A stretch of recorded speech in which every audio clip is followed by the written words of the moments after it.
ओम नमो भगवते वासुदेवाय नमः। जय श्री कृष्ण। आज आप सुनिए डोल ग्यारस क्यों मनाई जाती है और इसका क्या महत्व है। कृष्ण जन्माष्टमी के बाद आने वाली एकादशी को डोल ग्यारस कहते हैं। श्री कृष्ण जन्म के 18वें दिन माता यशोदा ने उनका जल पूजन, जिसे घाट पूजन कहा जाता है, किया था। इसी दिन को डोल ग्यारस के रूप में मनाया जाता है। जलवा पूजन के बाद ही संस्कारों की शुरुआत होती है। कहीं इसे सूरज पूजा कहते हैं तो कहीं दस्टोन कहा जाता है। जलवा पूजन को कुआ पूजन भी कहा जाता है। इस ग्यारस को परिवर्तनी एकादशी, जल झूलनी एकादशी, बामन एकादशी आदि के नाम से भी जाना जाता है। ग्यारस का महत्व। शुक्ल कृष्ण पक्ष की एकादशी तिथि को चंद्रमा की 11 कलाओं का प्रभाव जीवों पर पड़ता है। इसके फलस्वरूप शरीर की स्थिति और मन की चंचलता स्वाभाविक रूप से बढ़ जाती है। इसी कारण उपवास द्वारा शरीर को संभालना और इष्ट पूजा द्वारा मन को नियंत्रण में रखना एकादशी व्रत विधान है और इसे मुख्य रूप से किया जाता है। डोल ग्यारस के अवसर पर कृष्ण मंदिर में पूजा अर्चना होती है। भगवान कृष्ण की प्रतिमा को डोल यानी रथ में विराजमान कर उनकी शोभा यात्रा निकाली जाती है। इस अवसर पर कई गांव नगर में मेले, चल समारोह और सांस्कृतिक कार्यक्रमों का आयोजन भी होता है। इसके साथ ही डोल ग्यारस पर भगवान राधा कृष्ण के एक से बढ़कर एक नयनाभिराम विद्युत सज्जित डोल निकाले जाते हैं।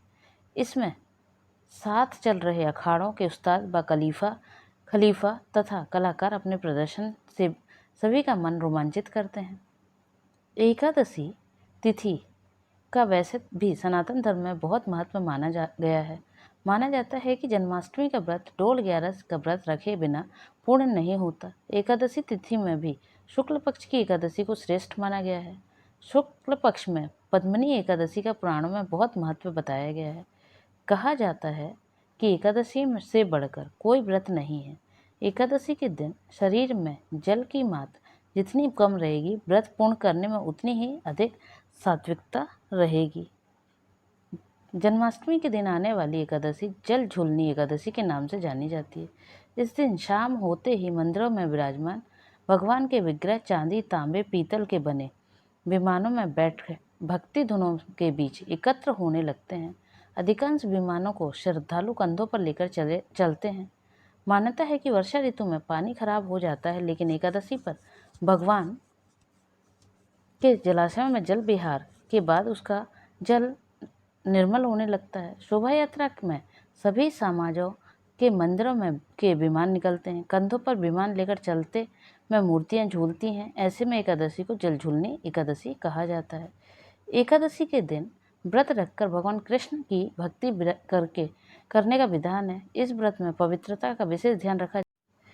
इस व्रत को करने से सभी तरह की कामना पूर्ण होती है तथा रोग और शोक मिट जाते हैं। इस दिन करवट लेते हैं भगवान हरि, इसलिए इसको स्थान परिवर्तनी एकादशी भी कहते हैं। इस दिन व्रत करने से वाजपेयी यज्ञ का फल मिलता है। जय श्री हरि विष्णु।